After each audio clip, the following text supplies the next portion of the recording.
Fala pessoal, sejam muito bem-vindos a mais um episódio do Mate with Mates.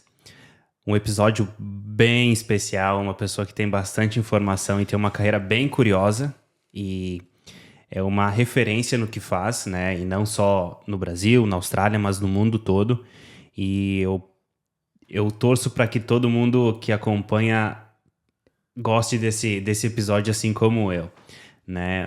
Antes vamos manter a casa organizada, né? Então, se você não nos segue nas redes sociais ainda, fica aqui o meu pedido, né? A minha irmã tá fazendo um trabalho excelente nas redes sociais, bastante corte, bastante informação, bastante curiosidade também.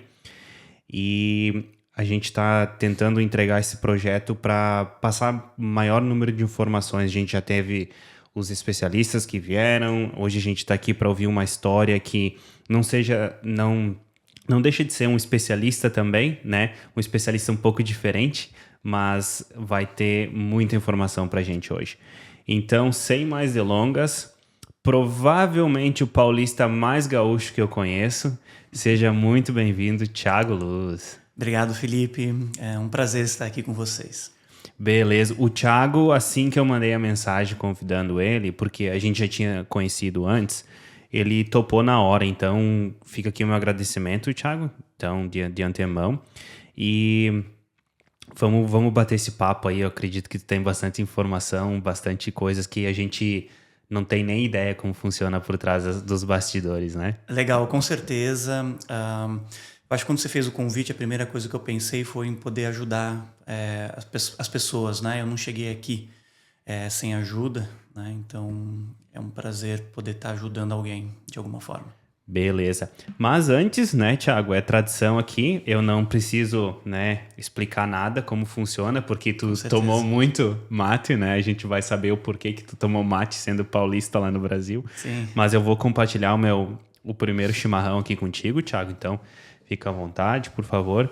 E, Thiago, se tu não se importa, eu gosto de começar um pouco para introduzir para as pessoas o que tu faz aqui, como é que tá a tua vida, no que tu trabalha, então para o pessoal já ter uma ideia de como é que vai ser a conversa. Ótimo, vamos lá. Então, meu nome é Thiago Reis Ribeiro da Luz, ou Thiago Luz. Eu sou casado com a Grazi e juntos nós temos a Catarina, que tem hoje 6 anos. Nós moramos em Melbourne faz 2 anos e eu sou médico veterinário. A minha esposa é arquiteta, ela está se qualificando para trabalhar como Early Child Educator, ou seja, né, professora de pré-primário. E a minha filha, né, de 6 anos, já está na escola, né? Já tá trilhando o caminho, já falando inglês, Já falando inglês, ela é bilíngue, né?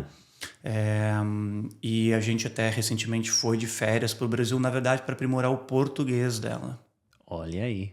É um dos problemas de quem vive fora, né, por bastante tempo. Exatamente. E Thiago, agora que o pessoal tá um pouco mais familiarizado com o teu background, né, onde tu mora, o que tu faz, vamos voltar um pouquinho, Thiago. Então, vamos contar como é que foi essa criação lá no Brasil. Tu é de São Paulo, mas acredito que tu não foi criado em São Paulo. É verdade isso? Conta um pouco pra gente. Eu vou contar pra vocês. Então, eu nasci em São Paulo, capital. Sou São Paulino, nasci do lado do estádio do Morumbi, aliás. E com menos de um ano, a minha família, né, meu pai e minha mãe, então, eles tiveram uma decisão de criar os filhos no interior, por conta da qualidade de vida no interior. E eles se mudaram para uma cidade chamada Araras. Então, basicamente, eu me criei por 10 anos em Araras. Araras já foi eleita uma das melhores cidades do Brasil para se morar em termos de qualidade de vida. Ela é distante 200 quilômetros de São Paulo. Tá. E 100 quilômetros de Campinas, só para as pessoas terem uma ideia, contextualizar um pouco.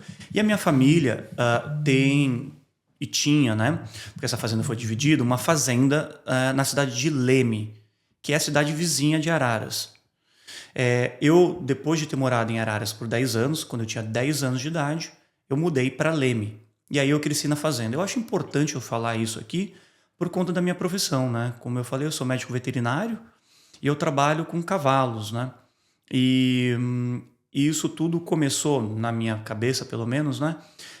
Com essa experiência na fazenda. Então eu cresci indo na fazenda, mas eu fui morar lá mesmo quando eu tinha 10 anos de idade. E eu digo que a fazenda forjou quem eu sou realmente. Então as coisas que eu mais gosto de fazer, sei lá, cavalos, jogar bola, andar de bicicleta, pescar, eram coisas que eu fiz na fazenda, né? Crescendo lá, né? Naturalmente, né? Então eu acho engraçado, né? Quando eu vou dependendo do país que eu fui, as pessoas me perguntam: você corre? Eu corro. Você corre 100 metros rasos ou longas distâncias? Eu cresci numa fazenda, né? Correndo. Eu corro provavelmente mais que você, mas eu não cresci dessa forma, correndo dessa forma, né? Então, só para exemplificar, né, um pouco do que a fazenda, né, pode trazer em termos de formação, né? Quando eu era bem pequeno, eu tenho uma imagem que me vem na cabeça, que eu estava na casa da sede da fazenda e olhando para o lago, e toda manhã, bem no início da manhã, o sol estava nascendo assim, um pouco ainda daquela névoa em cima de um lago. A gente tem um lago lá na fazenda de 22 hectares. Isso. E os cavalos cruzavam de um lugar, dos estábulos, para o pasto, né? Eles todo dia iam para lá, uma manada de cavalos, né? Eu tenho aquela imagem na minha cabeça como uma das imagens mais antigas que eu tenho na vida. Então, desde a primeira vez que eu vi os cavalos, alguma coisa, diria que ancestral, se ligou em mim. Chegou a me emocionar, entende? Não sei por que eu tenho isso, né? Mas o cavalo sempre me encantou, né? Eu sempre tive muita curiosidade para saber, né, como que esse animal se comportava, o que eu podia fazer para me conectar com ele, né? Desde muito pequeno. Eu também tive um pouco de medo, né? Claro. Quando eu era muito pequeno, eu me lembro de andando de pônei e tendo um pouco de medo, né? Mas isso nunca me deixou, né?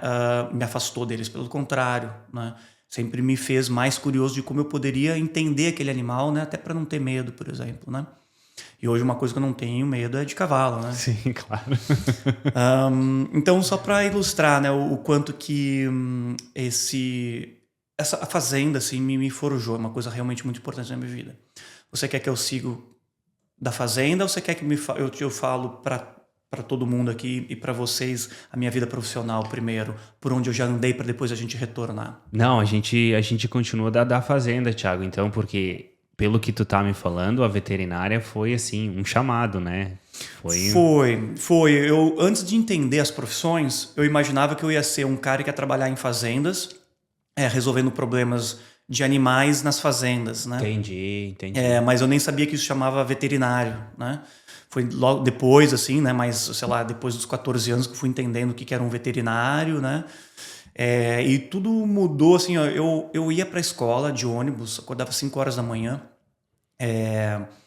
Então, eu acordava 4h30 da manhã, na verdade, para pegar o ônibus às 5, 5h15, 5h30. O horário do ônibus foi mudando, assim, com o tempo. E era muito, muito cedo, né?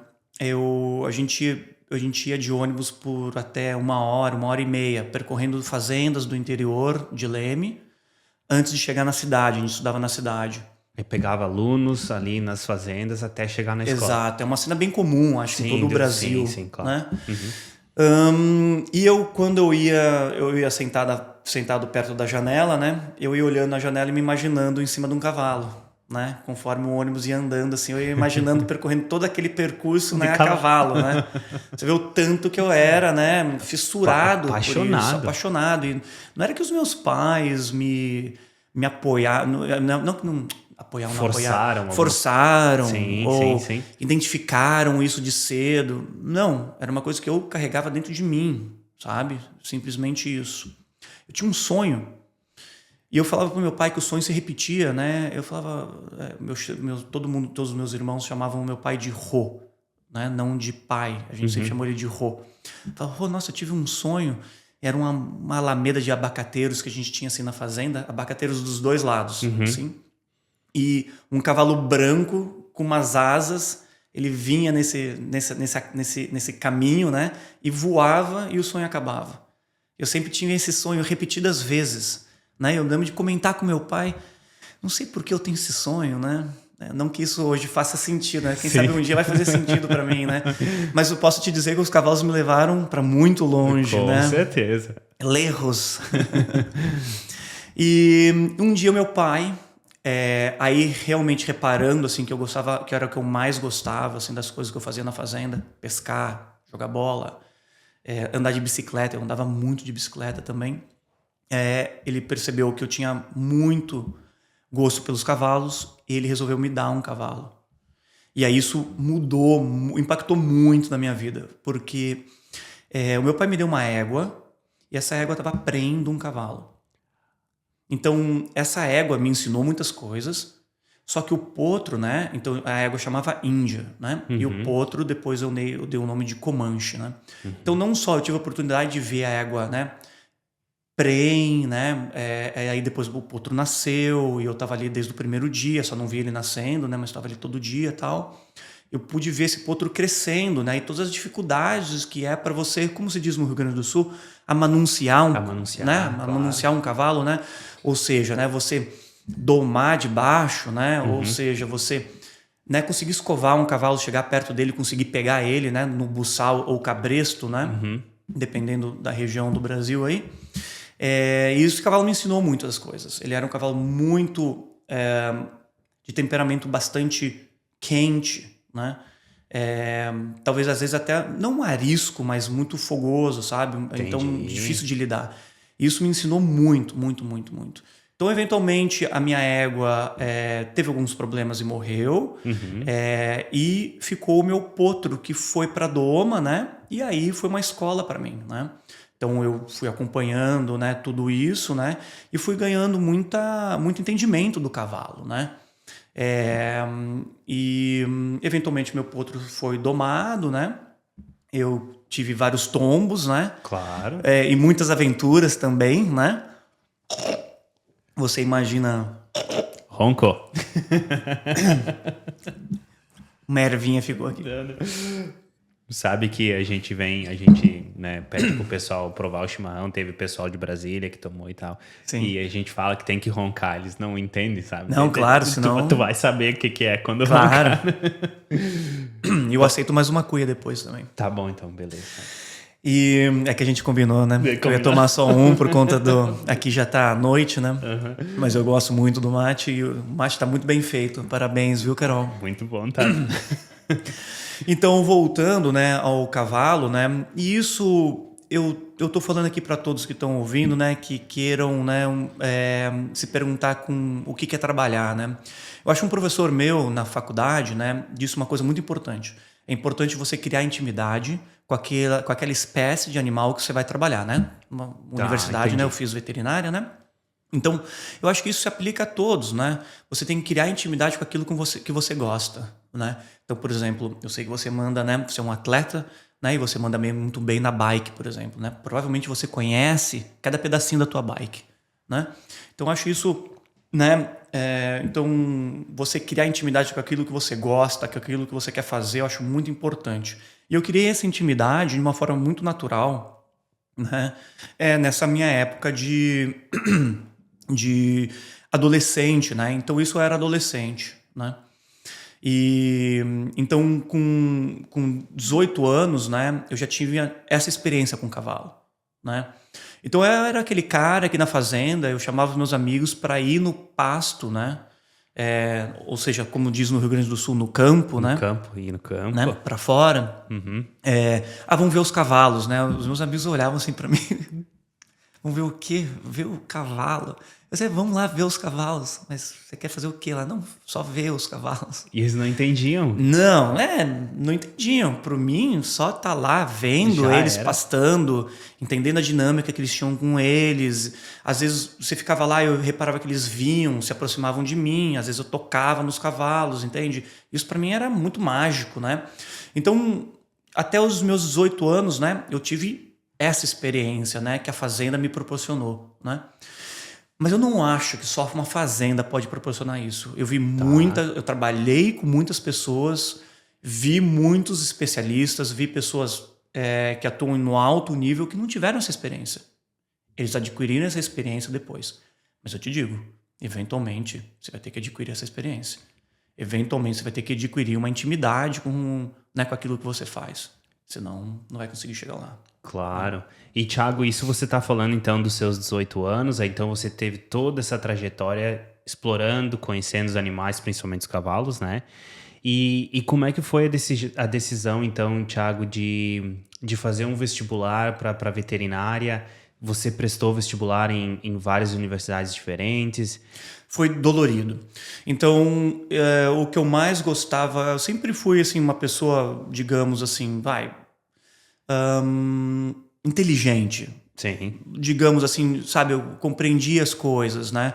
Mas não necessariamente bom em estudos, bom na escola. Tá, entendi. Tá? Entendi. Então, quando eu tinha resultados, aquilo vinha com esforço. Uhum. Eu te digo isso porque o meu irmão, né, o Rodrigo, por exemplo, ele ia muito bem, quase sem esforço na escola, você entendeu? Ele é muito mais natural ele tirar notas. Então, para mim, passar no vestibular foi uma coisa mais laboriosa.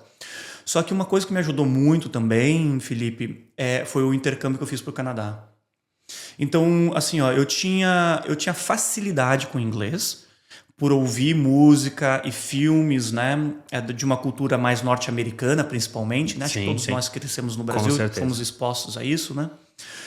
Então, eu já tinha um certo entendimento, eu tinha o inglês de escola pública, fiz escola pública minha vida inteira, não, até o meio do segundo colegial. Até o meio do primeiro ou segundo colegial, agora não me lembro diretamente, especificamente. E aí eu fui para o Canadá, e isso me ajudou muito. Então aqui, eu acho que uma coisa que eu falaria assim é que, às vezes eu vejo muitas pessoas falando que tem o desejo de sair do Brasil, né? Que também não precisa todo mundo querer sair do Brasil, né? Sim, senão vai... O Brasil é maravilhoso, né? Você pode querer viver no Brasil, né? Sim. Mas eu ouço muito falar de pessoas que querem sair do Brasil. E às vezes essas pessoas vêm, quando eu tiver com o meu inglês bom, eu saio do Brasil. Eu digo, não. Eu acho que se você quer sair do Brasil, uma dica que eu te dou se coloque então já numa condição para você aprender o idioma fora do Brasil, como um estudante, né? Então, existem empresas que podem facilitar isso, né? Aqui em Melbourne tem, né? Até outro dia eu estava conversando com a Aline, do West One, né? Uhum. Então, esse tipo de coisa pode facilitar você a aprender o inglês, né? Se coloque naquela situação de você aprender o inglês. Então, acho que não fique esperando muito, não. Então, fui para o Canadá e fiz o que chamam de externship, né? Eu fiz um intercâmbio cultural. Eu estudei numa escola lá no Canadá, mesmo já tendo sido formado. Uhum. E aquilo me ajudou muito, né? Então, eu fiz esse intercâmbio por 6 meses, que era o que eu podia arcar, né, financeiramente. Sim, claro. A minha família sempre foi, quando eu falo minha família, né, é o meu pai, né, minha mãe sempre foram limitados em questão financeira, né. Aí eu tive a ajuda da minha avó para poder fazer esse intercâmbio, da minha tia, né, mas dos meus tios, né, no geral, mas isso me possibilitou ter aprendido o inglês, que me deu mais confiança, não só para o vestibular, né, então foi uma das minhas notas mais altas no vestibular. O inglês. Foi o inglês. Uhum. E eu fiz só 6 meses de intercâmbio no Canadá. Vocês sabem que 6 meses não é tanto, não, né? Não. Passa rapidinho. Mas passa rápido e aquilo já me possibilitou melhorar muito no meu inglês. Principalmente ouvir, né? No listening, né? Listening. Uhum. Me ajudou muito. E aí eu voltei do Canadá com essa bagagem, né? Então eu estudei numa escola, né? Lá no Canadá. Eu joguei futebol americano... Eu não fiz muitas coisas relacionadas à veterinária, mas culturalmente eu realmente emergi, né, na cultura canadense. Eu morei numa cidade chamada Medicine Hat, que é em Alberta, para quem tiver curiosidade de saber. Bem rural, bem legal, qualidade de vida ótima. Aquilo também abriu um pouco minha cabeça para falar assim, nossa, pera um pouco, né? O meu pai, por exemplo, né, o Ben... Ele era um holandês radicado no Canadá, tá? Então já canadense. Uhum. E eu pude perceber que você não precisa ser doutor para você ter uma vida boa nesses países, né? nesses países onde tem qualidade de vida. Então, vamos lá, Estados Unidos, Canadá, Inglaterra, Austrália, né? Então, isso me abriu muito a cabeça, já pera um pouquinho, de repente, pode ser o que eu quero, sabe? Sair do Brasil para ter essa qualidade de vida, sabe? Então, isso me instigou bastante, além da aprendizagem de inglês e toda a cultura, né, que eu pude pegar lá. Eu voltei para o Brasil, eu fiz 2 anos de cursinho, e eu queria passar numa universidade onde me desse a oportunidade de ser, como a gente diz aqui, hands-on, né? De eu poder fazer as coisas, né? Botar a mão na massa. Tipo. Botar a mão na massa. Para mim, não tem outra forma de você aprender a não ser botar a mão na massa, né? Então, eu falei, deixa eu dar uma olhada aqui nas universidades que tem, né, no Brasil, para ver os perfis, né? Então eu selecionei algumas, entre elas a Federal de Santa Maria, né? Que coincidentemente, por eu saber que tinha um campus rural, era a que eu mais queria. Mas eu também já sabia que eu queria cavalo, né? Não que eu entrei totalmente voltado ao cavalo, mas eu já sabia que muito provavelmente ia trabalhar com cavalo. Mas eu nem sabia como ia ser ainda, vamos lá. E eu sabia que toda essa cultura gaúcha me interessava, sabe? Então eu falei assim, acho que ali pode ser um lugar legal de eu fazer, faculdade, né? Eu prestei vestibular, eu me lembro que eu fui no ônibus, indo para prestar esse vestibular, encontrei uma gaúcha e a gente fez uma amizade muito forte.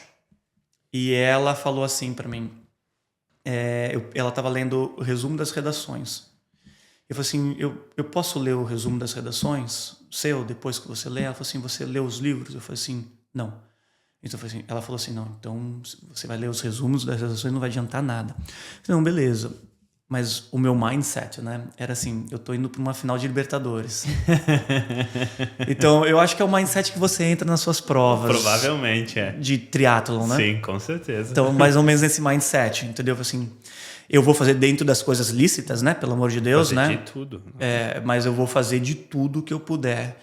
Então, se eu não puder ler o livro, né? É porque eu prestei outros vestibulares e nas minhas prioridades aqueles livros acabaram não caindo, né? Hoje me arrependo um pouco, talvez, de não ter lido os livros, mas você vai ver o que aconteceu. Eu li os resumos, tá? E foi, junto de inglês, a minha maior nota, né? A redação. A redação. Os livros, né?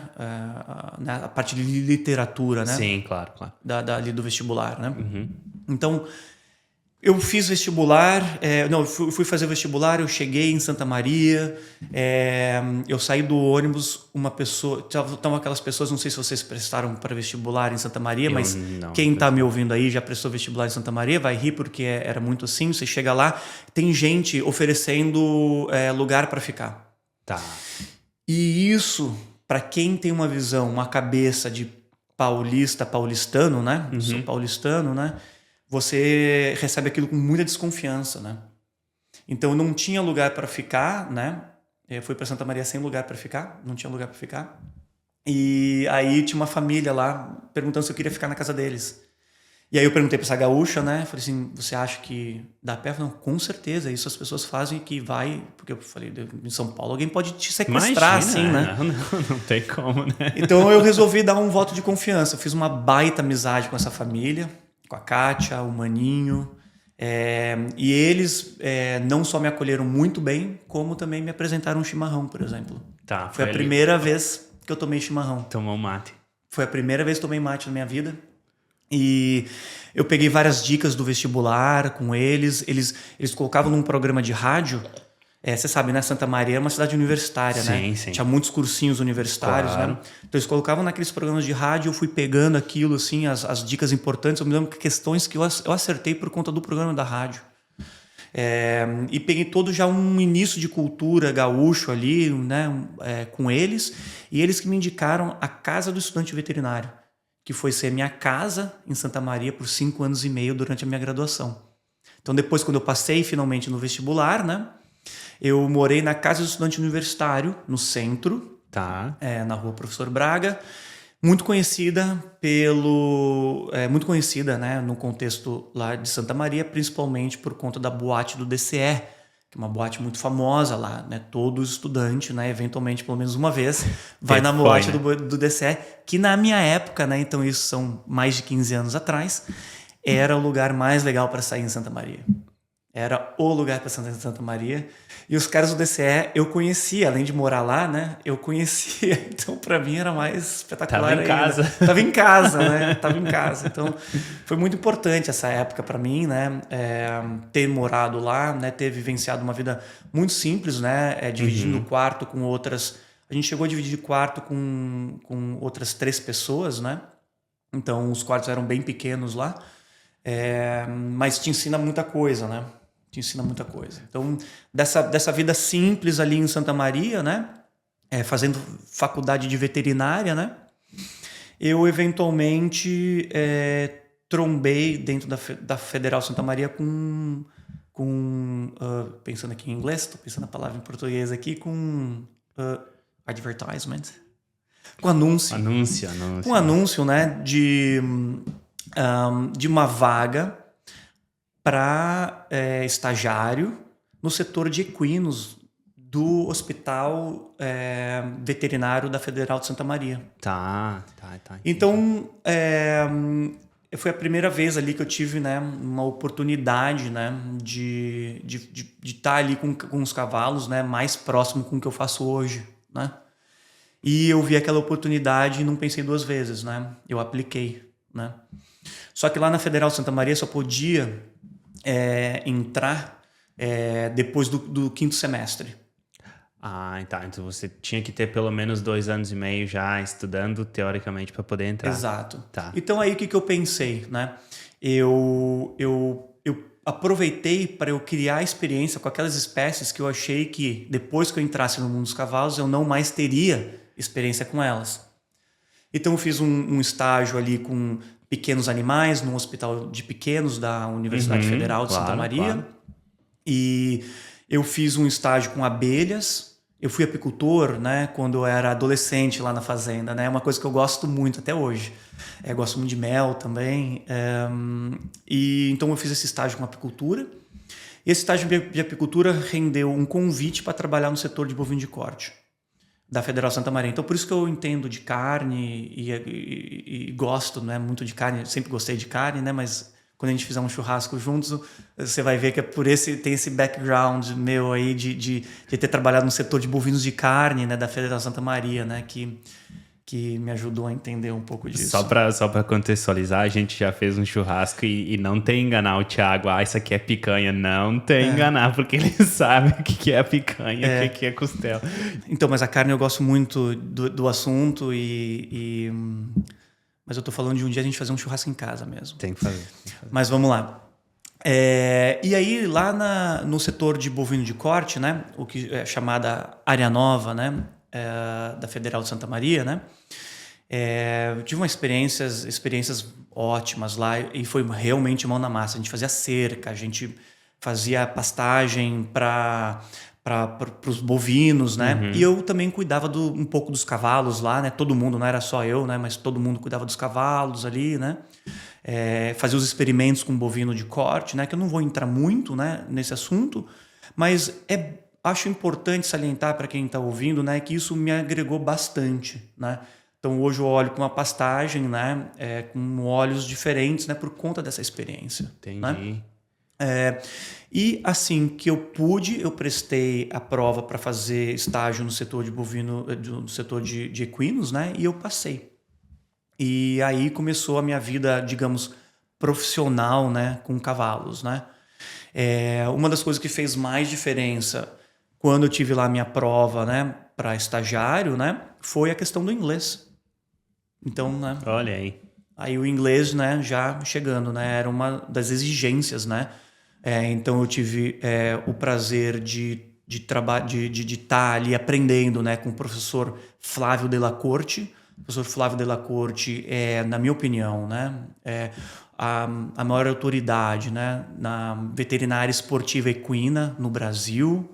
Ele é referência, ele é muito conhecido, ele tem experiência internacional nos Estados Unidos, ele fez mestrado, doutorado, né, tem um PhD, né. É uma pessoa que eu quero muito bem, né? E tenho como um amigo hoje, né? um amigo de família. Sempre quando eu vou lá, eu faço questão de visitá-lo. E não só o professor Flávio, existem várias outras pessoas que me ajudaram nesse caminho, né? E também os alunos, né? Os outros veterinários que eu fui aprendendo ali, estudantes também, né? Foi uma época de muito aprendizado, né? Então, só para você ter uma ideia, de cada 3 dias, eu dormia lá nas cocheiras, né? Num quartinho que a gente transformou, né?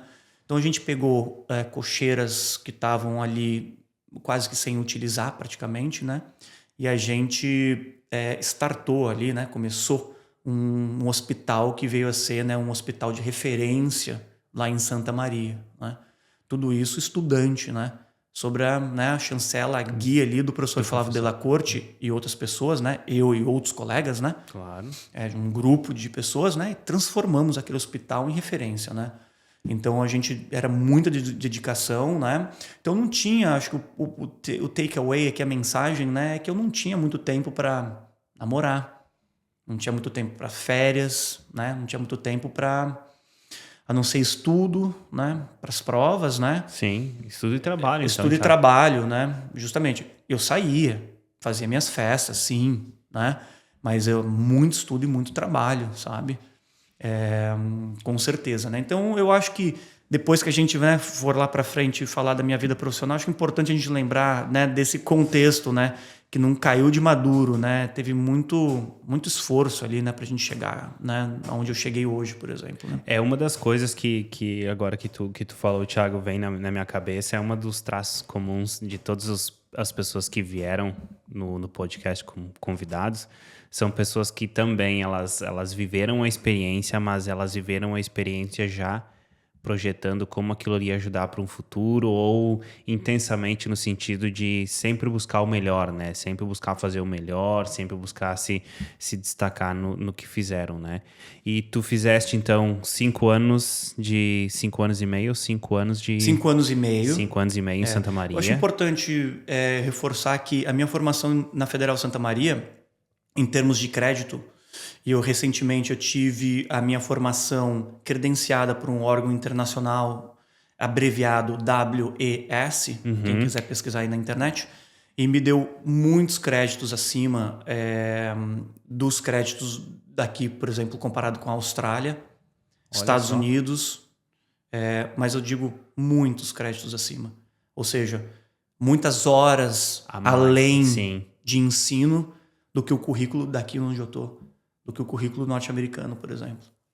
Entendi. Então, acho que a importância, né, de uma universidade como a Federal Santa Maria tá aí, né? Na hora que você vai reconhecer o teu diploma, né? Você consegue crédito, né? Você conhece que aquilo seja, né, reconhecido, né, pelos órgãos internacionais. Então, depois desses 5 anos e meio, né, eu resolvi fazer acho que é importante salientar aqui também que no último, que a gente tem um estágio curricular, né? Sim. E isso foi central no meu futuro, que eu acho importante trazer aqui. Então, esse estágio final é um semestre, onde você vai fazer estágio, né, naquela espécie que você resolveu fazer estágio. Então, sei lá, pode ser você fazer estágio na suinocultura, estágio dentro, sei lá, com pequenos animais. Eu fui fazer estágio, obviamente, com cavalo, né, porque daí eu já estava, fiz todo, né, depois do 5º semestre só trabalhei com cavalo ali na Federal, né, nos meus estágios, tal, foquei mais para isso. Lembra que todo médico veterinário se forma generalista, tá? Você não sai formado em uma espécie só, né? Você sai formado em tudo, né? E eu fui trabalhar no Aras Bagé do Sul, que é lá em Bagé, né, fronteira, né, com o Uruguai. Né? Então, aquilo me ensinou muito. Então, eu tive o prazer de fazer estágio no Aras Bagé do Sul com o Dr. Ulisses, que considero também uma das principais pessoas que me ajudou nesse caminho, né? E lá eu tive muitos casos desafiadores, né? Muitos casos desafiadores que, com o tempo, né, eu pude ajudar, pude contribuir. Eu era ainda estudante, mas eu pude contribuir, sabe, significativamente, né, naqueles casos que aconteceram, casos clínicos, né, com cavalos. E um dia, um colega meu queria prestar para a prova de residência, que era o meu plano, né? Eu ia me formar e ia prestar para uma prova de residência. Claro. Eu falei assim, cara, vem cá, eu vou te falar o que eu acho que, né, que você tem que focar, né? Para a prova de residência. Eu acho que você tem que se focar nesse tópicos aqui, né? E ele chegou, legal, cara, muito obrigado. Por que você está fazendo isso? Eu falei, por que não? Se você acertar mais questões que eu, você passa, né? Sim, ele questionou por que tu estava ajudando uma pessoa que provavelmente estava Era uma concorrendo vaga. com ele. Era uma vaga só. Uma vaga só. Entendi. Falei, bom, se você acertar mais questões Você que merece. eu, você merece, você vai passar, né? Claro. Ele falou, ele era de Bagé. Ele falou, Tchê, eu sei de uma vaga lá na Inglaterra. Eu falei assim, é mesmo, cara? Mas é para trabalhar com reprodução. Eu falei assim, Tchê, mas para ter uma experiência internacional, mesmo que seja em reprodução, eles estão interessados num brasileiro? Parece que estão interessados num brasileiro. E aí, conversa vai, conversa vem. Eu não vou citar aqui o nome das pessoas para encurtar a história. O meu currículo foi parar num centro de treinamento lá na Inglaterra. Então, o que eu achava que era para trabalhar com reprodução era para trabalhar com cavalos de corrida, né, em treinamento. Que é o que eu mais gosto, era o que eu mais queria, na verdade. E até então você nunca teve... Você teve contato com cavalos de corrida até então, Thiago? Tive. Teve? Tive sim, porque o professor, né, Flávio Della Corte, né, Claro, ele trabalha claro. com os cavalos, né, de corrida lá no Rio Grande do Sul.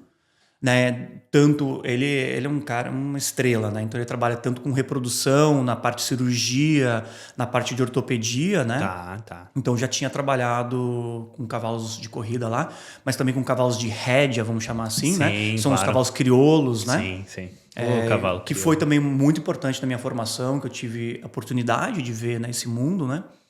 E aí eu fui descobrir que tinha esse treinador, né? Lá na Inglaterra, né? Precisando de um médico veterinário, porque um outro veterinário brasileiro tinha trabalhado sem treinamento e tinha deixado uma ótima impressão. Aí que tá. Então ele falou que estava atrás de um outro brasileiro, né? E assim, encurtando a história, né? Porque foi muito mais complexo do que isso, mas eventualmente eles me chamaram para trabalhar lá, né? Isso foi na temporada de 2009, né? Então eu trabalhei no Mark Johnston Racing. O Mark Johnston, né, esse treinador, que também é veterinário, ele é originário, né, nativo da Escócia, e ele treinava em Midland, que é em North Yorkshire, na Inglaterra. E ele simplesmente foi o maior treinador da história da Inglaterra, em número de vitórias. História da Inglaterra. Então você teve contato com esse calibre de profissionais, então, Thiago. Então, eu trabalhei numa temporada em 2009, que foi uma temporada... Olha, se não foi em 2008, foi em 2009, tá? Porque a memória às vezes falha nos detalhes. Nos detalhes aqui. Mas foi uma temporada também de recorde. Foi uma temporada que ele bateu o recorde de vitórias numa só temporada do número de cavalos que tiraram o primeiro lugar em provas do Turf. Então, você imagina o tanto de trabalho. Referência mundial. Assim, ele é muito conhecido. Hoje ele se aposentou. Sim. E é o filho dele que toca a operação lá. Mas quem tiver curiosidade de procurar, ele tem um website muito legal que dá para saber tudo que tem lá dentro. Então, Mark Johnston Racing. Então, eu trabalhei lá como um assistente de veterinário, né? Lá na Inglaterra. Durante essa temporada de corrida, né? Então ali eu ganhei muita experiência, né? Eu tive um intensivão, né, do que é trabalhar com corrida de cavalo, mas num outro take, né? Como se diz, para não falar approach, de uma outra forma, né? Uma outra abordagem, né? De trabalhar com cavalo, né? Porque ali é o berço, né? Então, a Inglaterra, né? O turf, né? O esporte turf, né? É um esporte inglês, né? Sim, assim como claro. o futebol, ele teve, né, as origens lá na Inglaterra. Sim. E o turf, né? Ele foi o esporte mais popular em vários lugares do mundo, né? Incluindo o Brasil. Então, o turf né, era o esporte mais popular do Brasil, né, lá em 1800 e tralalá, 1900. O Jockey Clube Brasileiro foi fundado em 1800 e tralalá. 1800 e É tralalá. muito antes de qualquer time de futebol, né, Thiago? É antes de qualquer time de futebol, né? E, né, então o turf no Brasil era muito, muito, muito popular. Então eu acho importante a gente mostrar aqui do porquê que o turf é popular, né? Então por que esse esporte, né, foi muito popular, ainda é popular em certos lugares do mundo. Sim. Hoje, ele é popular aqui. Então, se não me engano, ele é o primeiro esporte em popularidade dentro dos esportes de aposta aqui na Austrália. Com certeza. Na Inglaterra, ele é o segundo esporte mais assistido, por exemplo, da Inglaterra. Só atrás do futebol, provavelmente. Provavelmente. Né? Isso. Então, ele é ainda um esporte muito popular em vários lugares do mundo. Então, eu vou citar alguns aqui. Austrália, Nova Zelândia, Inglaterra, Irlanda, França, Alemanha, Escandinávia. São países que é muito popular. No Brasil, não é tão popular, mas a gente ainda tem corrida de cavalo no Rio de Janeiro, em São Paulo, no Rio Grande do Sul. Mas existem mais hipódromos no Brasil. Claro. Tá? O mais ativo é o Jockey Clube brasileiro, né? O Hipódromo da Gávea. Né? Então, dito isso, né, da popularidade do esporte no Brasil, né, depois que eu saí do Mark Johnson Racing, eu fui fazer o meu mestrado. No Rio Grande do Sul, eu voltei para Santa Maria para fazer o meu mestrado. Eu precisava assimilar tudo aquilo que eu tinha aprendido, era muita informação. Foi um ótimo jeito de eu, né, colocar tudo aquilo num projeto de mestrado, né, e desenvolver aquilo num âmbito mais intelectual agora, né?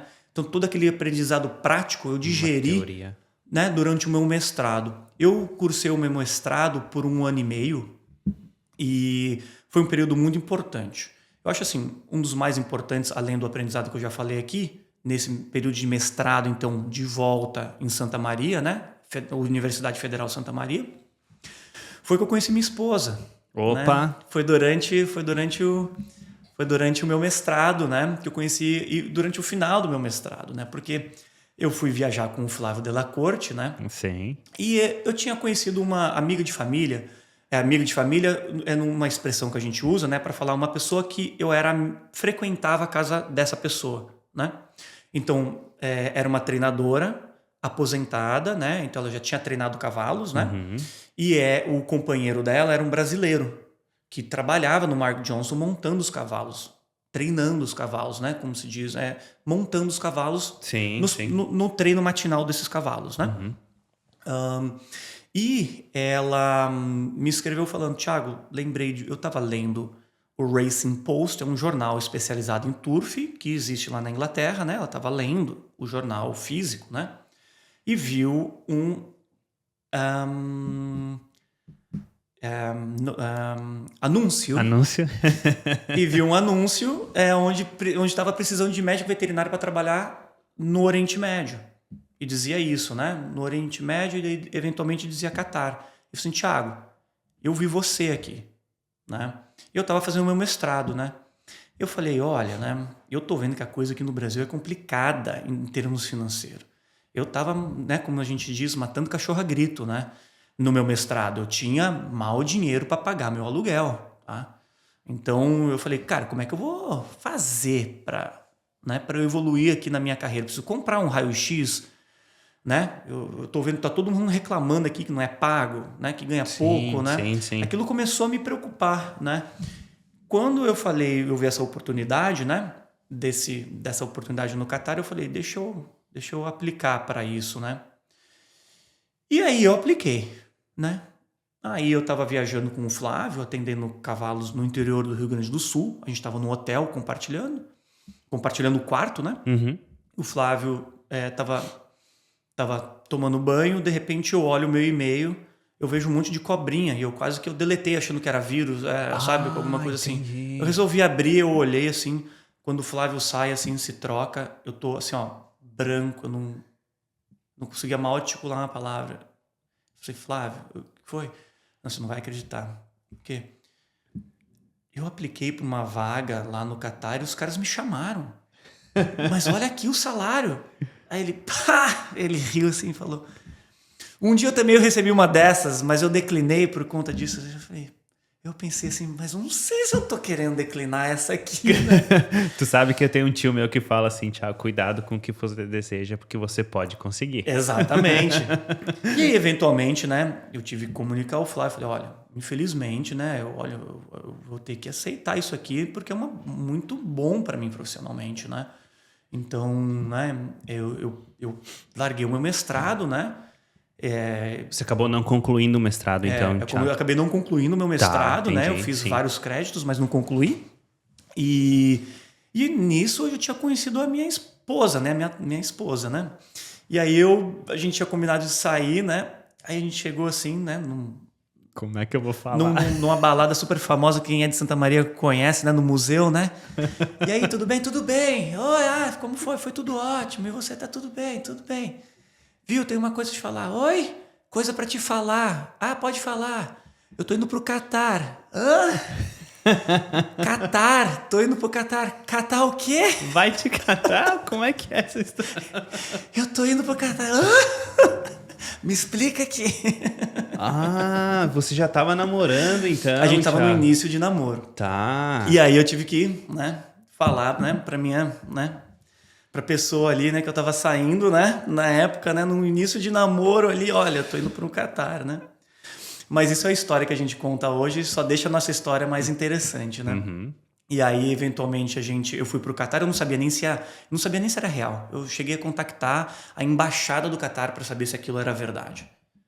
Né, com medo de ser, né, de dar ruim, né. Uhum. Então eu fui para lá Meio desconfiado, bem Thiago. desconfiado. Eu chequei várias coisas, eu vi que dava pé, mas, né, eu fui até conhecer as pessoas, eu fui olhando ali, né. Aí eventualmente era verdade, né, e foi um período muito importante daí que eu comecei a viver no Catar, né.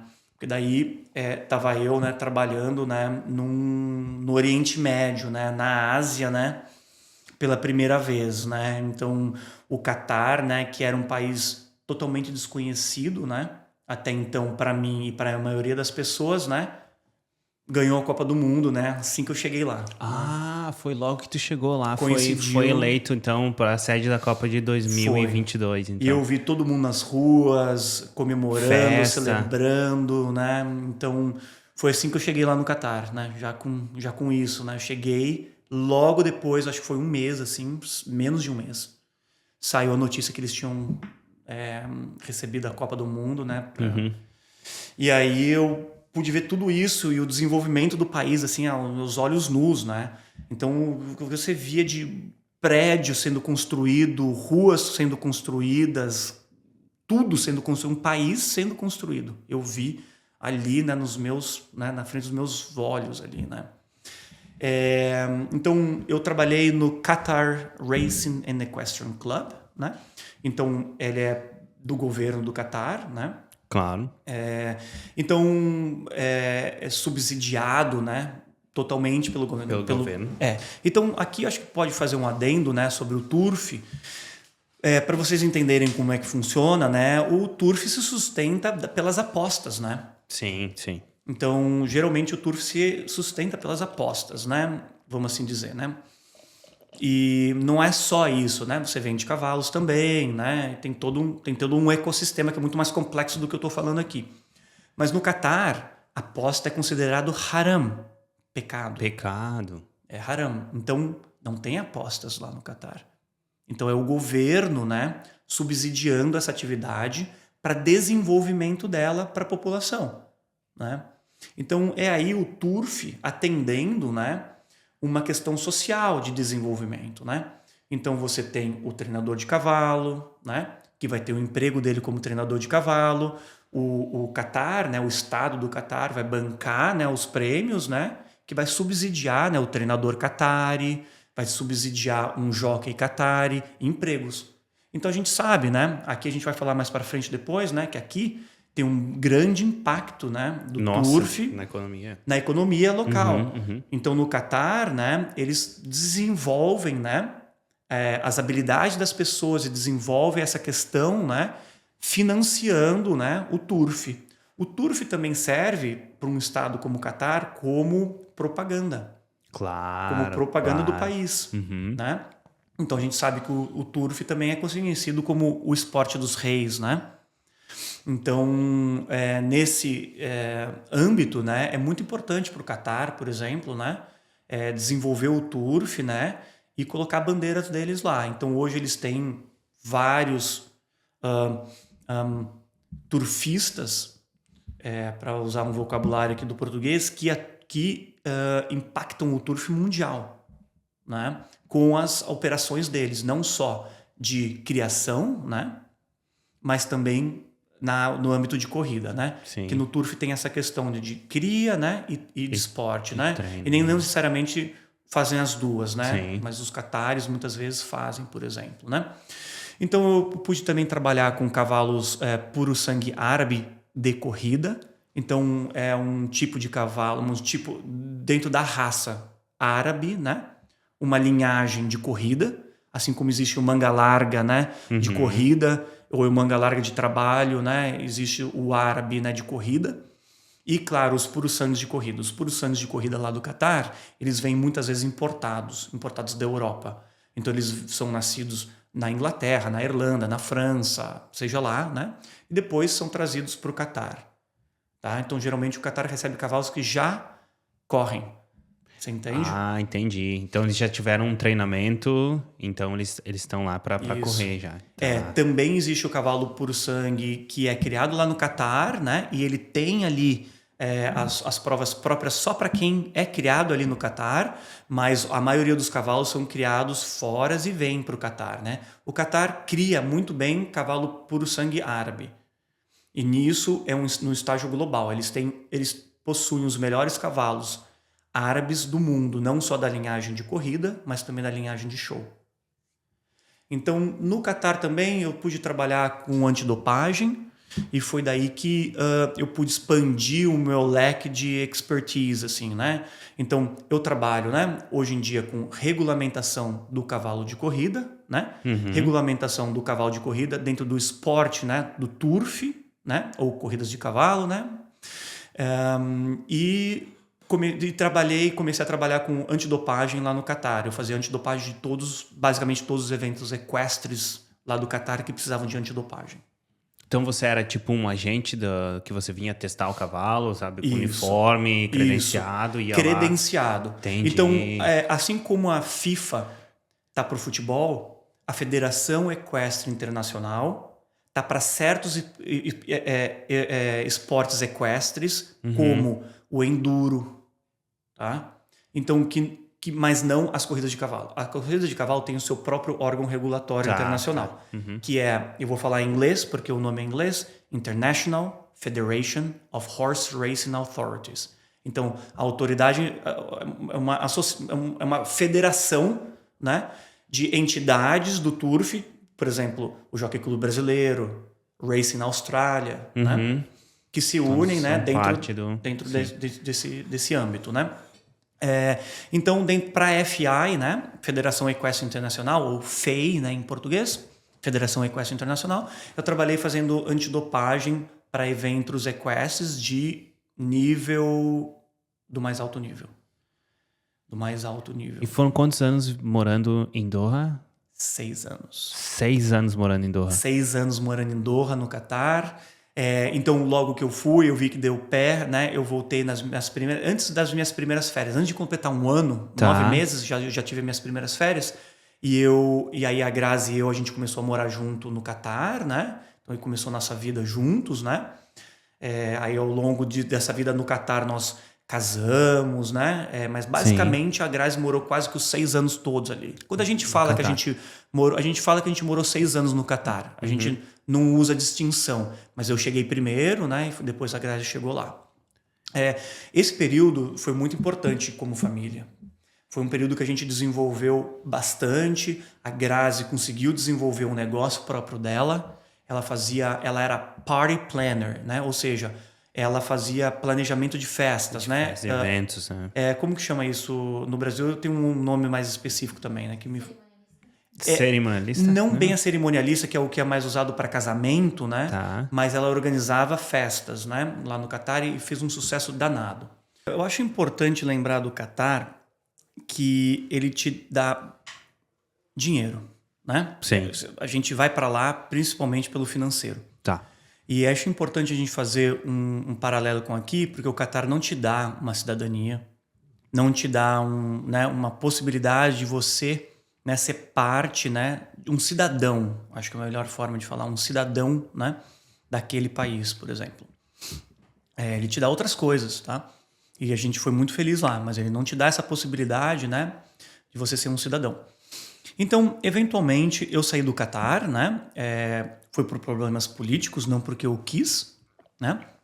E com o dinheiro que eu ganhei lá no Catar, eu investi num negócio de gado de leite. E assim que eu saí do Catar, eu desenvolvi esse negócio por 2 anos, antes de ir para o Jockey Club Brasileiro. No Jockey Club Brasileiro, eu tive a oportunidade de trabalhar com regulamentação de cavalo, agora no âmbito nacional. E eu vi que o que eu preciso é trabalhar fora do Brasil. Foi ali que você teve a certeza, então, Thiago, que o teu caminho provavelmente ele era fora do Brasil. Sim, com certeza. Eu tive uma experiência que eu sou muito grato, né, dentro do Jockey Club Brasileiro, Claro. colegas que eu, né, trabalhei junto. A gente sempre aprende, né, sempre está aprendendo, mas eu tive certeza, né, que eu gostaria de trabalhar com cavalos daí fora do Brasil, né? Porque eu já tinha tido essa experiência, eu sabia como que era, né? E aí surgiu uma oportunidade para ser chefe veterinário do National Horse Racing Authority of Southern Africa. Então, que nada mais é do que o órgão regulatório das corridas de cavalo da África do Sul e do Zimbábue. Então, isso no continente africano. Tá. Então eu falei, olha, aí tá uma oportunidade boa, né, para eu voltar, né, atuar no âmbito internacional, né? Então, nessa época, eu já era conhecido internacionalmente. Então, dentro do grupo internacional, existe um grupo internacional de médicos veterinários regulatórios, né, de corrida de cavalo. Eu já era conhecido, eu já tinha ganho um award, né? uma certa premiação para o trabalho que eu tinha desenvolvido no Catar. Então, os meus pares, vamos assim dizer, né, já me conheciam. Eu já tinha viajado internacionalmente para representar o Catar em conferências internacionais, né, e tudo mais. Então, eu falei, eu quero, né, fazer isso de novo. Surgiu essa oportunidade para ir para a África do Sul. Também me interessei culturalmente, né, pela África do Sul. Então, depois de 2 anos no Rio de Janeiro, né, a gente foi também muito feliz, né, a Grazi e eu. Foi onde nasceu minha filha, aliás, né? A Nina? A Nina. Então, a Nina nasceu no Rio de Janeiro, a Carioca da Gema. Carioca. Porque eu gosto de música gaúcha e gosto muito também de samba, viu? Ah, opa. Aí. Baita combinação, né? O povo não fala isso, mas a música gaúcha e samba é uma baita combinação. E como se não desse pra gostar de só uma coisa, né? Dá pra gostar de mais de alguma coisa, né? Claro. Então, eu gosto muito dos dois. Em casa é samba e música gaúcha direto. E aí surgiu essa oportunidade para ir para África do Sul. Eu falei com a minha esposa, né? A Nina tava com menos de 1 ano aí, né? 6 meses, né? Ela falou assim, não, vamos ver como é que vai ser. Né? Então a gente embarcou, né, com uma criança aí, plena pandemia, né? Isso foi em 2021, 2022? Então a pandemia ainda estava pegando, né? Então aí a gente teve que ver vacina, os voos estavam só começando, não tinha voo direto para a África do Sul. A gente teve que fazer, eu tive que ir separado da minha família porque eu fui por um outro trajeto. E eu tenho passaporte europeu, né? Sim. Então eu fui um outro trajeto. A Grazi com a Nina teve que depois, viajou sozinha com a Nina. A Nina com menos de 1 ano de idade, assim. Isso aí é pra você que tá achando que é difícil vir pra Austrália, fazer intercâmbio e tal, sozinho, solteiro, com 20 e poucos anos. O cara viajou durante a pandemia com toda a família e foi separado, foi em voo separado. Então essa é pra você. E cheguei lá na África do Sul com o país reabrindo de um dos lockdowns, né, mais ferrenhos que teve no mundo. Só perdeu pro daqui. Foi o segundo, eu ia falar, foi o Melbourne, o primeiro Victoria e depois a África do Sul. Exato. Então, chegamos assim, né? E numa cultura que eu conhecia muito pouco, né? Sim. Eu nunca tinha tido muito contato com a cultura sul-africana, né? Acho que a maioria das pessoas não tem. Não, né? não. Então eu não tinha tido muito contato. Eles iam comprar cavalo no Brasil, né? Mas eu nunca tinha tido muito contato, assim. Então aquilo foi muito desafiador, né? Culturalmente, né? Mas, de novo, um aprendizado bárbaro, né? Então eu aprendi muito lá na África do Sul, um lugar onde eu trabalhei por 2 anos e meio.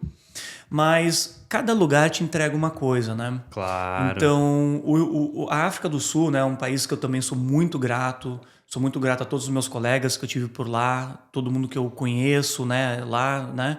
Tenho amigos que eu carrego no peito de lá e tudo mais. Mas eu acho um país muito bom para ir visitar, para fazer turismo, né? Fazer safaris, né? Foi coisas que a gente fez lá que foi fenomenal. Mas é um país que quando eu morei lá, no local onde eu morei, a gente não achou seguro para a família. Tá. Então a gente pensou, a gente quer ir para um lugar seguro para a família.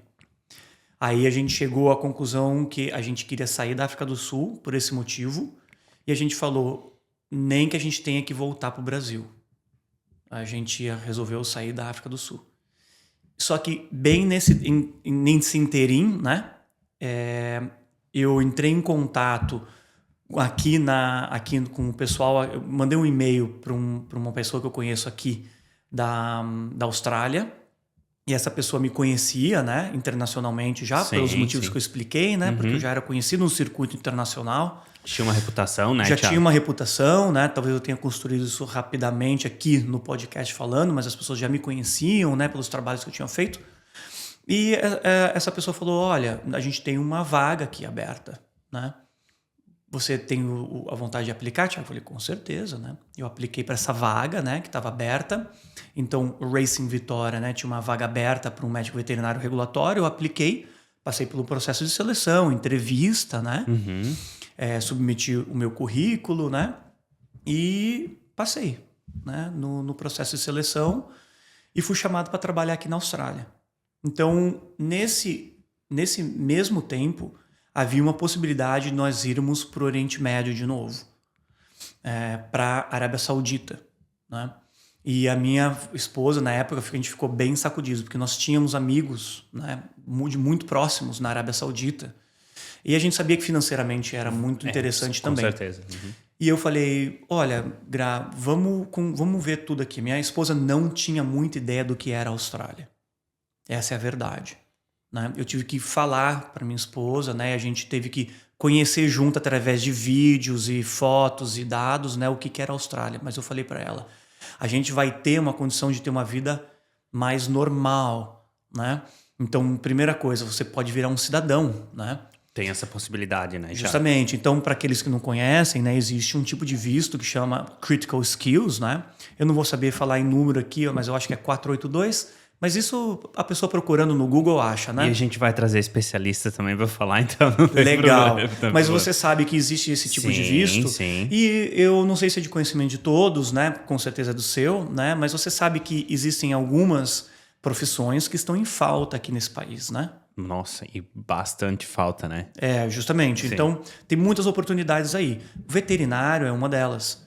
Então, não só está numa lista, né, de profissões que estão em falta, como também existe um programa que acelera o visto dessas pessoas.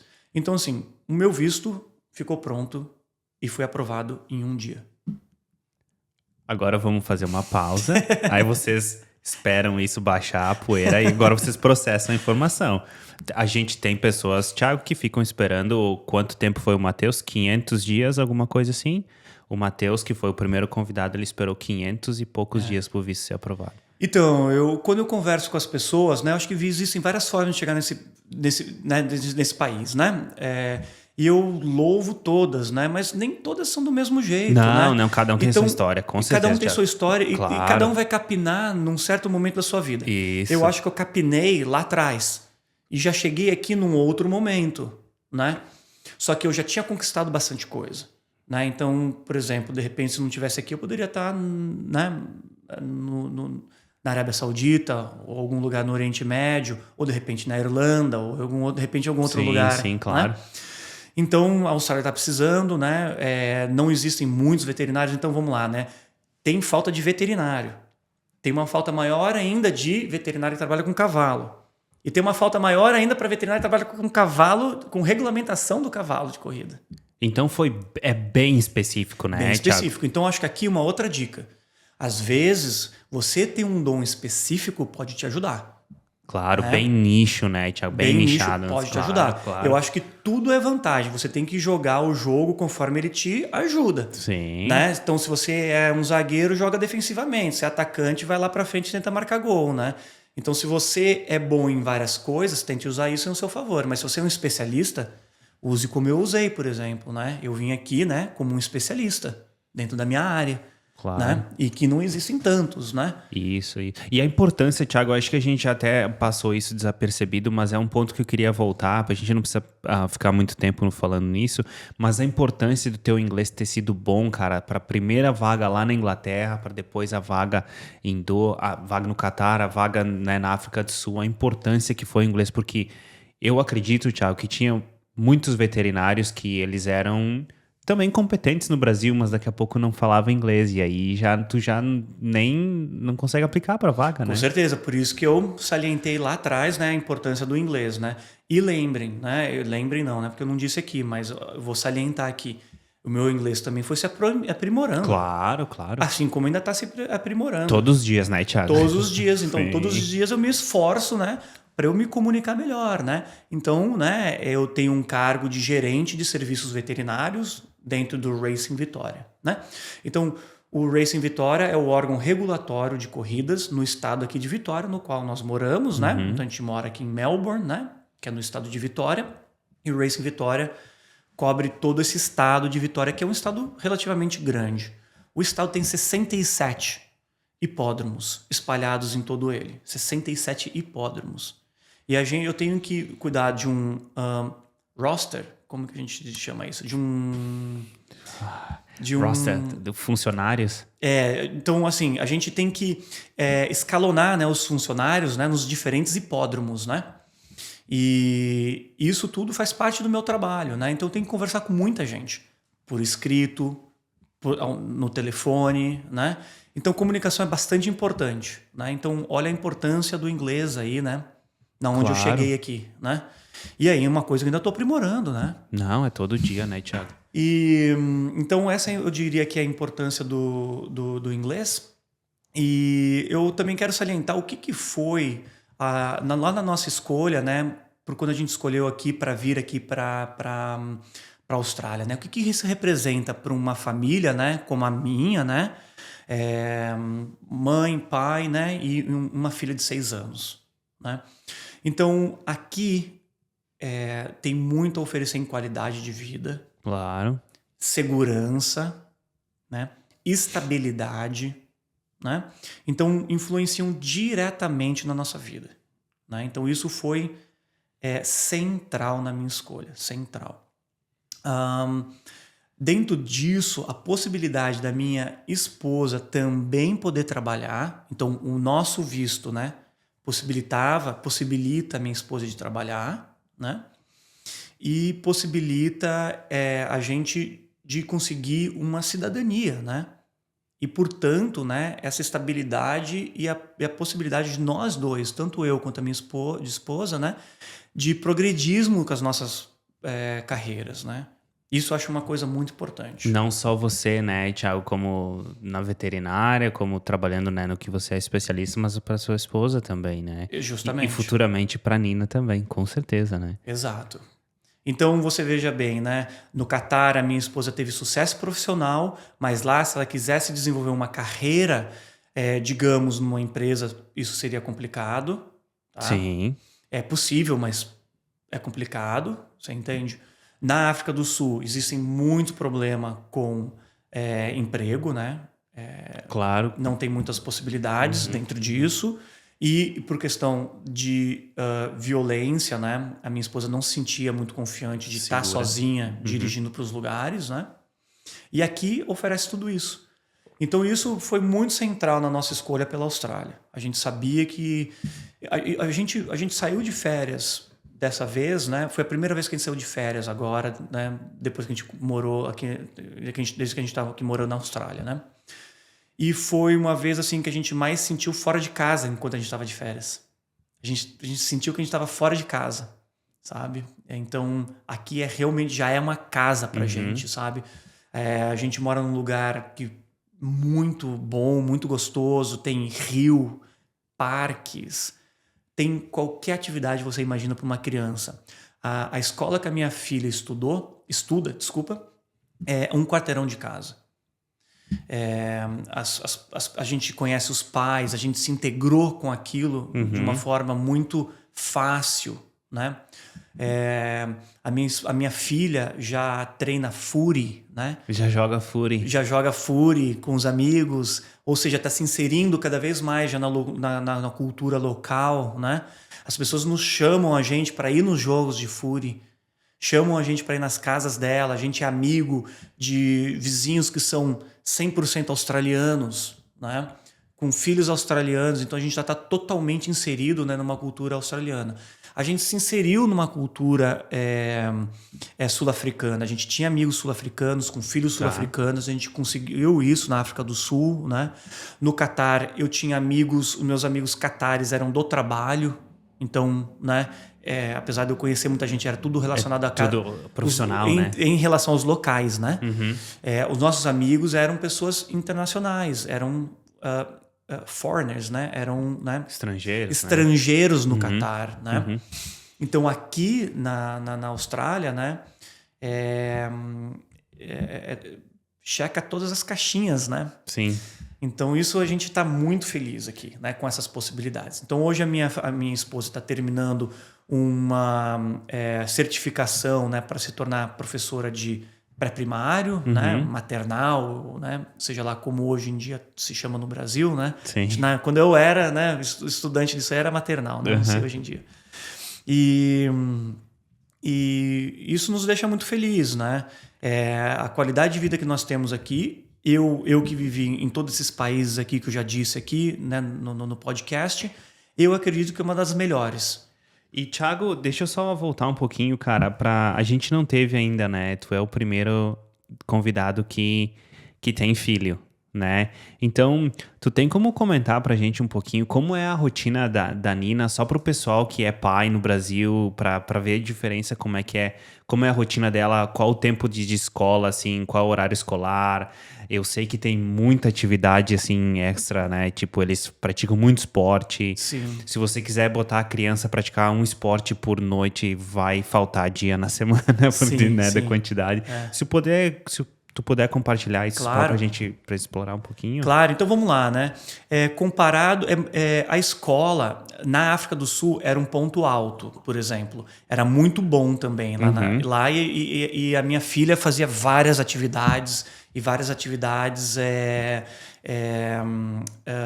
de educação física, sabe? Que eram ótimas, assim. Comparado com a África do Sul, era mais fácil lá na África do Sul, porque ela passava mais tempo na escola. Tá, entendi. E a escola não era tão... a escola, quando eu digo escola, o maternal, né? Não era tão caro. Escola aqui é de graça. Tá. Mas essa parte do que chama-se aqui na Austrália de kindergarten, aqui, para uma pessoa como a gente, é pago, né? E é um valor que se equipara com um aluguel. Então, vocês imaginam que o aluguel é o meu maior gasto aqui, né? O kindergarten que eu pagava para minha filha, né? Independente de onde que seja, qual que é quase o valor, se equipara com o valor de um aluguel. Então, tem que estar preparado para isso, né? E é importante que o filho vá para um kindergarten. Não precisa todos os dias. Claro. Mas é importante que ele já vá, né, se ambientando, né? Se alguém está vindo do Brasil aí, né? Acho importante disso. Quando a minha filha daí adentra a escola, né, em termos de kindergarten, né, a criança fica mais tempo ali no kindergarten, mas na escola a coisa começa a complicar. Então, a criança entra na escola às 8h30, mais ou menos. 8h30 da manhã. E então não é que nem lá no Brasil que é bem cedo, né? E as crianças saem às 3h30 da escola, né? Então você vê que é complicado para os dois pais terem empregos, né? De trabalhar o dia inteiro, De né? trabalhar o dia inteiro. Sim. Então, geralmente, isso requer nos casais, não só de estrangeiros, mas australianos também. que um dos pais tenha flexibilidade, né? Se não os dois. Então, no nosso caso, né, a Grazi tem essa flexibilidade, né? E ela vai arrumando a vida dela, né, em função, né, dos horários de escola. E não é só horário, porque tem também as férias. Aqui existem 4 blocos de férias. E por isso que quando fala de férias aqui, dá dor de barriga assim, nos pais, né, na hora. Porque você tem que descobrir o que você vai fazer com os seus filhos, né? Então, durante as férias, né? Bom, não que se não fosse por lei você ia deixar a sua filha sozinho, seus filhos sozinhos, mas aqui por lei é proibido você deixar seus filhos sozinho, né? Então você precisa estar em casa com o teu filho e simplesmente tem 2 semanas de férias aí, né? 3, né, semanas de férias aí, né? Que é o que a gente está no momento agora aqui de férias, isso. né? Que dia é hoje? 29 de setembro, tá no meio das férias No meio escolares. das férias escolares, essa aqui é a última semana de férias, tá minha esposa lá arrumando o que fazer o dia inteiro com a Nina, né? Eu vou trabalhar e a Grazi tá lá trabalhando, né? Resolvendo várias coisas de casa, né? Então, a Grazi, por exemplo, ela resolve coisas mais de casa, muitas vezes, né? Claro. Ou as compras, né? Por exemplo, né? Se a gente não faz junto, ela que sai, né? Então, ela ajuda muito mais na organização da casa, né? Nesse sentido. E em relação à Nina, né? Então, tem que ter essa mente, né? Um casal com filhos aqui tem que pensar como que vai adereçar a coisa, né, durante as férias. Então, o que vale a pena, às vezes, algumas pessoas fazem, né, chamam os pais para passar férias aqui, né? Ah, tá, E claro. aí os pais cuidam dos filhos nesse momento, Sim. ajudam, ou alguém da família, ou alguém que eles possam confiar, né, Claro. alguém da família, né? Então, eu já vi isso as pessoas fazendo, né? Mas não tem muitas outras alternativas, não. Né? Você tem que arrumar tempo aí, tem que se programar de acordo, né? Só que o mercado de trabalho aqui também entende isso. Isso que é o ponto que eu ia falar, Thiago. Parece que tudo é muito voltado às crianças, num modo geral, né? Exato. Isso. Exato. E lembrando que, então você consegue empregos onde você consegue trabalhar de uma forma part-time, né? Sim. Ou seja, não o tempo todo, né? Só meio-dia, por exemplo. Não sei se tem equivalente no Brasil por conta da legislação, mas nesse sistema de trabalho, né, as pessoas são habilitadas. Você trabalha quando você pode. Uhum. Então, basicamente, né, a minha esposa indica os dias que pode trabalhar, né? E aí ela trabalha nos dias que pode daí, né? E a pessoa ela tem prioridade quando ela tem filho também, né, Thiago, nessa questão de férias, de flexibilidade, né? E eles entendem. As pessoas entendem e você consegue adereçar. Então, lá no trabalho, se eu vier e falar, olha, eu preciso sair, eu sou bastante ocupado, por exemplo, mas se eu vier e falar, ó, hoje eu preciso sair tal hora porque eu preciso cuidar da minha filha. Tudo certo. Na hora as pessoas vão fazer de tudo para isso acontecer. Uhum. Não, vai lá. Não tem nem o que pensar. Família aqui é prioridade. Né? Então eu acho muito importante de ressaltar aqui da Austrália, né? Essa filosofia é muito importante. Ainda ali na Nina, né? As escolas têm essa filosofia do belonging, né? Ou seja, do pertencimento. Eles levam muito a sério, né? Então, o estrangeiro, eles acomodam de uma maneira muito legal, é muito bacana. A gente se sente, de novo, pertencentes ali na nossa comunidade de onde moramos. Então, vocês já estão inseridos ali, Thiago, vocês já conhecem os pais, já conhecem provavelmente os professores, né? Sim, claro. Sim. E a questão dos esportes, então, Thiago, que é uma coisa que me fascina, assim, porque eu nado, né? Como sou triatleta, eu tenho que ir pra natação.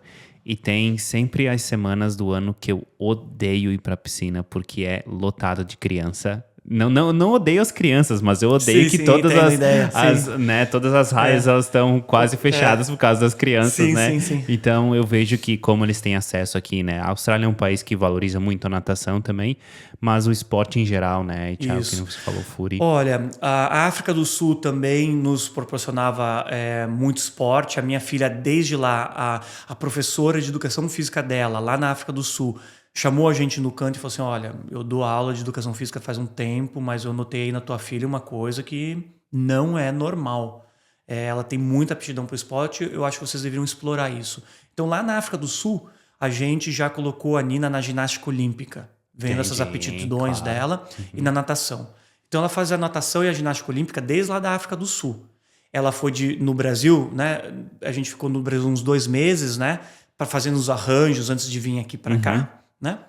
E ela fez natação lá no Brasil também. E aqui ela faz natação, Fury, que é um tipo de futebol australiano que tem, né? Sim. Que eu não vou explicar aqui. A gente vai ter vídeo sobre Fury. Deixa para você explicar no outro filme, ou quem quiser dar uma pesquisada aí. E ela faz também ginástica olímpica. Então ela faz esses 3 esportes atualmente. E ela também fazia, claro, não é na parte dos esportes, mas em termos de atividade, né, para criança, ela também fazia aulas de teatro. Drama class, né, que a gente chama aqui, que ela adorou. Então, que é uma atividade que também tem bastante envolvimento físico nessa idade da criança, sabe? As aulas de teatro envolvem muita questão física. Então, ela adora, por exemplo. Além de performance, né? Claro. E tudo mais, né? Comunicação e tudo mais. Então, ela faz esses esportes. A gente não faz mais esportes porque, de repente, é um pouco demais, né? Sim, como overwhelming, né? Mas ela teria a possibilidade fácil de fazer futebol, né? E tem esportes que as crianças vão fazer aqui um pouco mais velhas, mas que são aqui inerentes da cultura australiana, que é, por exemplo, o netball. O netball, bem lembrado, que é bastante forte. O cricket, né? Cricket, né? Acho que chama em português, né? Que com certeza são esportes que ela querendo, né? Ela pode fazer parte. Dá pra gente ir caminhando, assim, de bike, dá 5 minutos de casa, tem um clube de atletismo. Com a pista certinha, né? Bem mantida. Não, perfeito, de filme, assim. Um clube de atletismo completo ali. Nesses 5 mesmos minutos, do lado da quadra do clube de atletismo, tem um clube de remo, um clube de regatas, né? Como a gente diz, né? Porque tem um rio do lado de casa, né? Você pode pegar um barco a remo e ir treinar, né? Como esporte, com outras pessoas ou não, remo no rio. Você tem um clube ali para isso. Então, oportunidades de esporte, trilhas, tem trilha na natureza, na mata, do lado da minha casa. Mas, assim, só sair de casa. Isso é 2 minutos de casa, caminhando, assim. Então, você tem muitas oportunidades de esporte, né? Eu diria que aqui é o rincão do esporte, né? Rincão dos esportes, aqui, né? Thiago, então a gente vinha falando um pouco da rotina da Nina e muito obrigado por compartilhar essas informações, que é importante para o pessoal também ter uma ideia como é que é filhos aqui na Austrália, né? Então, provavelmente a gente vai trazer mais pessoas, mas foi uma baita introdução, então muito obrigado, Thiago. E agora eu queria falar um pouquinho de ti, cara. Eu queria falar um pouquinho da tua carreira aqui, como é que tá no Racing Victoria. Vamos lá, daqui a pouco você descreve um pouco o que você faz no dia a dia, ou você vai dar bastante informação pra gente, eu acredito também. Legal, vamos sim. Então, deixar bem claro, né, que eu falo aqui como o Thiago Reis Ribeiro da Luz, veterinário, né? Ou seja, né, qualquer opinião minha aqui, né, reflete o que eu penso e não o que pensa o meu empregador, né? Claro. E dentro disso, né, então eu tenho trabalhado com cavalo de corrida, né, já faz 15 anos, né? Então eu tenho bastante experiência aí, né, para falar, né, sobre esse tema, né? E então acho que eu vou primeiro abranger, né, com aquele gancho que eu falei antes, né, que era um esporte muito popular, né? E por que ele é um esporte muito popular? Porque ele é um esporte que ele reúne pessoas. Às vezes as pessoas que não conhecem o turf, elas imaginam que o turf é simplesmente só um esporte de elite. Não. Não. Ela é um esporte que ele te permite estar lá, ele te permite fazer parte em qualquer nível que você quiser. Então, o que eu estou te dizendo é que você pode ir no hipódromo, muitas vezes é de graça, tá? E você pode assistir lá a um evento de corrida. Ah, mas o que eu quero? O que eu quero lá num hipódromo? Olha, você pode ir lá com seus amigos, né?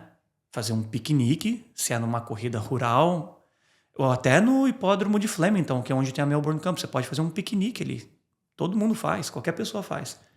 Né? Ali no Flemington você vai pagar para entrar. A entrada com certeza você consegue pagar, não é um preço proibitivo. Sim, claro. E você consegue ter um tempo social bem gostoso ali assistindo as corridas.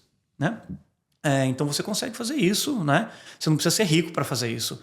Ah, mas tem que ir com certas roupas. Sim e não. Se você quer acessar certos áreas, mas você tem que estar com um certo dress code, né? Você tem que estar vestido de uma certa maneira, né? Mas existem áreas que você pode estar vestido da forma que você quiser, né? Então, assim como você vai num jogo de futebol, sei lá, com a camiseta do teu time, de repente é melhor você ir numa corrida de cavalo vestido de calça e camisa, de repente, você entendeu? Sim. Agora, você pode ir vestido do jeito que você quiser.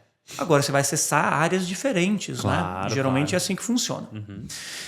O que mais você consegue? Ah, mas Thiago, eu não tenho dinheiro para ter um cavalo. Você pode ter uma microshare, ou seja, você pode ter uma participação menor no cavalo. Então, existem várias formas de ownership, né? Então, existem várias formas de você ser proprietário de um cavalo. Você pode ter uma microshare, ou seja, você pode ter uma fração ínfima de um cavalo. Entende? E até lucrar com isso. Sim, e Thiago, agora você falou uma porção mínima de um cavalo, só por uma curiosidade, só um gancho aqui. Eu sei que tem uma range muito grande, né? Mas qual é mais ou menos os valores de um cavalo desses, Thiago, de corrida, se você... Não, ótima pergunta, Felipe. E ele vai depender muito do que esse cavalo vai mostrar na pista, mas também da genética dele. Então vão ser esses dois fatores combinados. Se ele não tiver genética e ele não mostrar nada em pista, depois quando ele se aposentar, né, existe uma carreira também para ele, ele pode simplesmente ser cedido para alguém. Acontece. Então, de novo, né? Então eu estou indo num extremo, né? Num animal que, de repente, geneticamente, né? Não é se percebido ter muito valor, né? Sim. Né? E ele, de repente, ele não mostrou a habilidade dele nas pistas de corrida, né? Mas ali no hipódromo, mas de repente ele vai ser um ótimo cavalo para você camperiar, para você fazer hipismo, para você fazer alguma outra atividade equestre com ele, para você ter como um pet ali na sua propriedade, seja lá. Agora, no outro extremo, ele pode valer milhões. E quando eu falo milhões, você imagina que um potro que nunca correu, ou seja, é um jogador de futebol, nem jogador ainda. Você ele tá imagina na base que ainda, ele um tá guri na base. de 10 anos, assim, que nem passou ainda pelo juvenil, ser vendido por, sei lá, $2 milhões. E também acontece, né, Thiago? Acontece. Agora, eles podem valer muito mais que isso.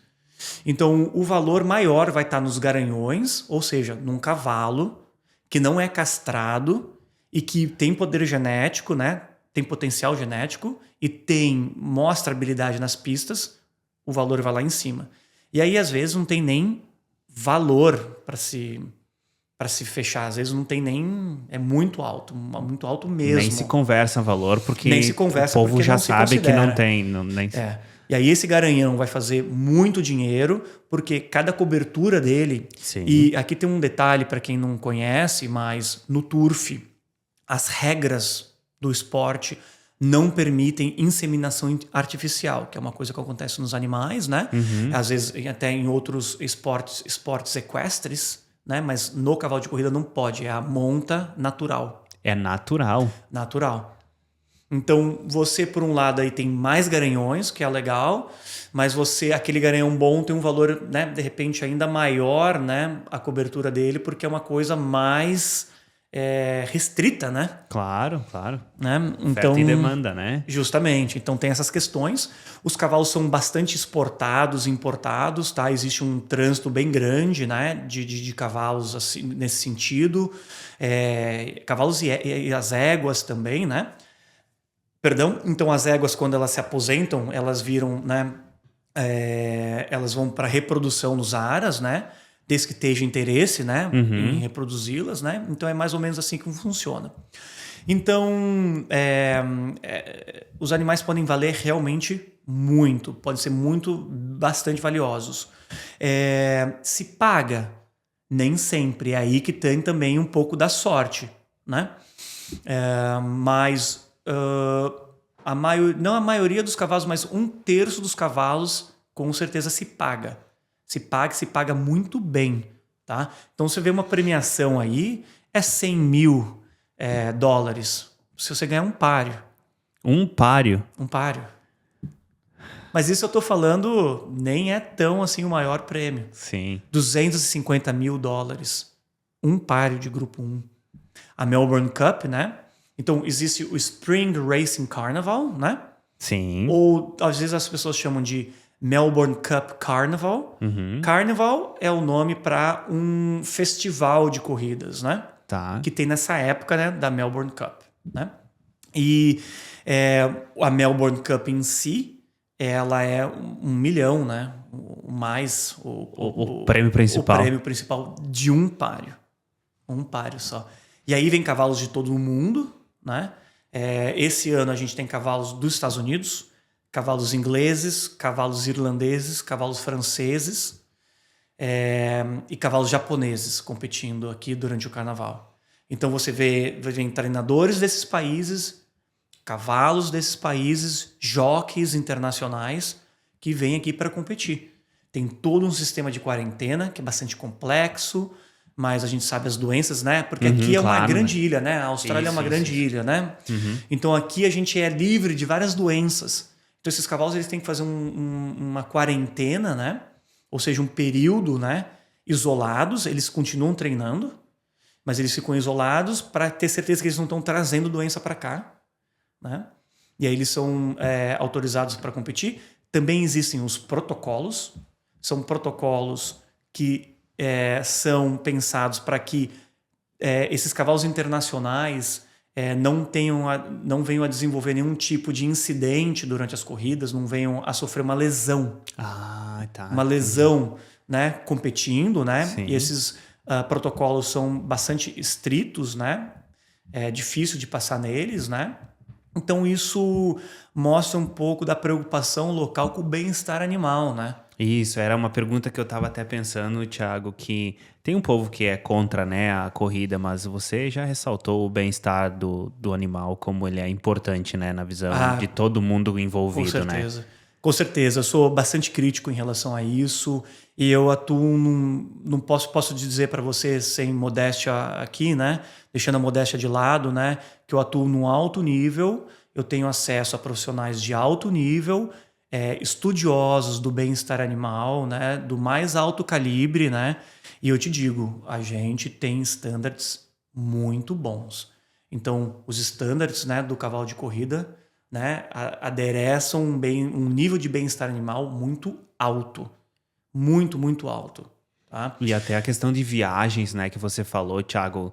Não é que eles botam eles num porão de um avião e eles viajam. Não, é bem diferente. Fretam voos para esses animais. Fretado, isso. Fretado, eles vêm com uma pessoa ali. Isso. Né? É claro que algumas pessoas poderiam dizer, olha, mas será que o cavalo quer voar, né? Sim. Eu não vou entrar, né, nesse tipo de argumento, né? Aí eu vou entrar também assim, será que seu cachorro gostaria de estar no teu apartamento, né? Claro, a gente não muito tá aqui, boa. A gente não está aqui para discutir esse tipo de coisa, né? Será que a gente deveria deixar... Porque assim, o cavalo nos acompanha, nós, seres humanos, por um milênio. Não, né? isso aí Faz milênio. Sim. Né? Nós somos o que somos por conta do cavalo. Claro. Pode ter certeza absoluta, né? Porque a gente domesticou o cavalo, que serviu de alimento pra gente, que nos fez acessar alimentos, né? Então isso vem de muito atrás. Se você quer discutir se isso é certo e errado, a gente propõe um outro podcast, Claro, né? Um outro tipo de discussão. Isso. E eu não tiro o mérito da discussão. Não, é válido, né, Thiago? É muito válido. Agora, dentro de protocolos, estándares, o que a gente pode fazer, a gente faz. A gente pode melhorar? Com certeza. Com certeza. Você não concorda que no futebol alguns jogadores se lesionam? Todo dia, Thiago. Todo se dia. aposentam Sim, porque lesionam? Antes do que deveria, por causa de uma lesão. Você também não se machuca treinando? Nossa, machuquei esse ano, inclusive. Então, o nosso papel, né, o meu papel como médico veterinário regulatório é minimizar isso. Então, eu tenho, né, a oportunidade, como profissional dessa área, de atuar, né, para um grande número de animais serem protegidos. E é assim que eu percebo a minha profissão. Né? Eu tenho esse privilégio. Então, se eu trabalhasse como médico veterinário de tratamento, por exemplo, lá para um estábulo, eu estaria tratando 1, 2 animais por dia, né? Eu tomo decisões, né? Ajudo, né, a minha equipe, né? Claro. Junto com a minha equipe ali, tomo decisões que ajudam 5.000 cavalos que estão, né, aqui no estado de Vitória. Né? Então, eu vejo isso como um grande privilégio. E pode ter certeza, a gente está todos os dias coçando a cabeça, vendo o que a gente pode fazer para melhorar ainda mais essas condições desses animais. Esses animais, eles nascem num aras, né? E eles crescem em paddocks, né?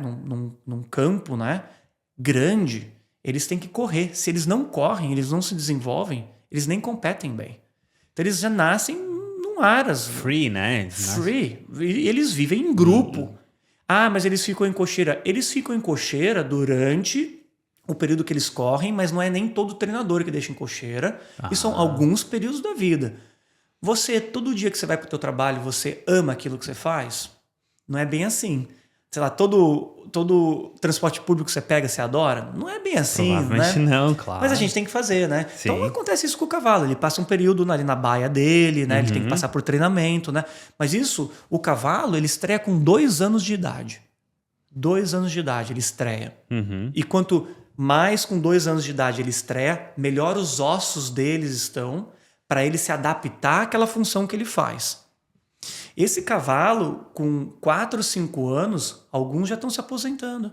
Alguns já estão indo para a reprodução, entende? Alguns competem aos 6, 7, 8, 9 anos de idade, mas a maioria não. Já se aposentam. E depois que eles são aposentados, nós temos programas, né? Programas estruturados, né? Que atendem o pós-carreira desses cavalos. Para que eles tenham uma casa, para que eles tenham um propósito depois que eles correm.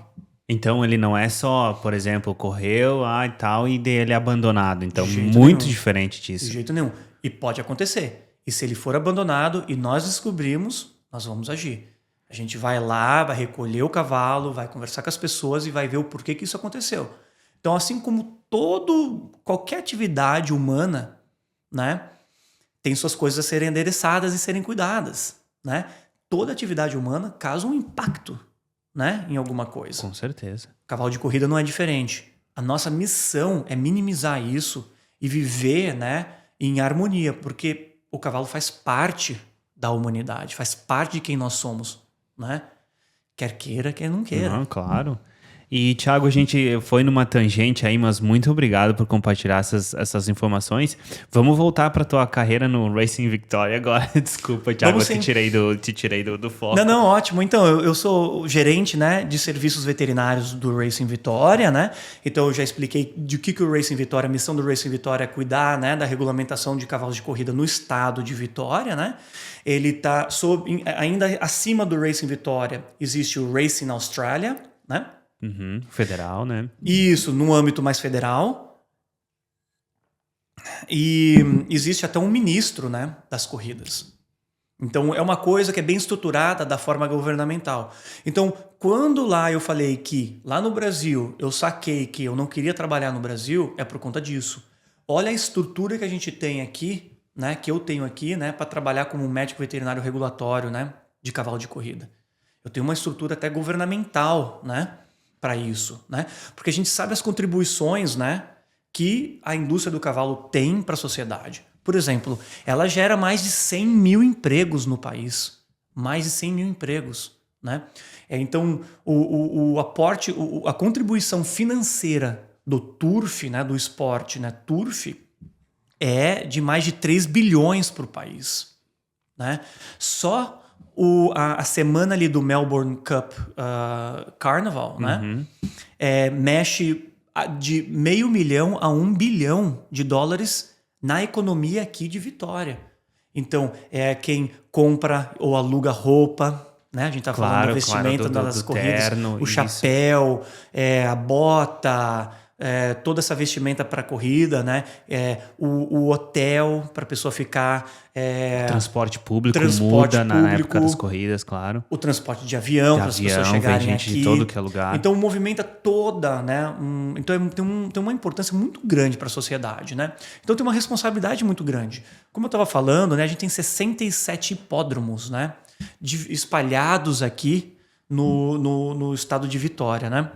Então tem uma questão logística muito grande aqui no meu trabalho, que eu tenho que garantir, né, que todas as corridas que estão acontecendo todos os dias aí do ano, né, basicamente, né, a gente é raro o dia que não corre, por exemplo, no Natal, né, eu tenho que garantir que essas corridas têm lá, né, toda a questão veterinária de equipe e de equipamentos, né, para aquela corrida, né. Então, são desafios muito grandes, assim, no meu dia a dia. Eu também trabalho nas corridas, né? Sim. Então, o meu trabalho é mais ou menos 50% do tempo no escritório, né? O Racing Vitória ali do lado do hipódromo de Flemington, né? Ali que tem o QG ali, né? E eu trabalho outros 50% nas corridas. Então, por exemplo, nas corridas em Flemington, né? No hipódromo de Flemington, no hipódromo do The Valley, no hipódromo de Sandown. Eu vou estar nessa quarta-feira, por exemplo, trabalhando. E aí trabalhando de fato ali com os cavalos.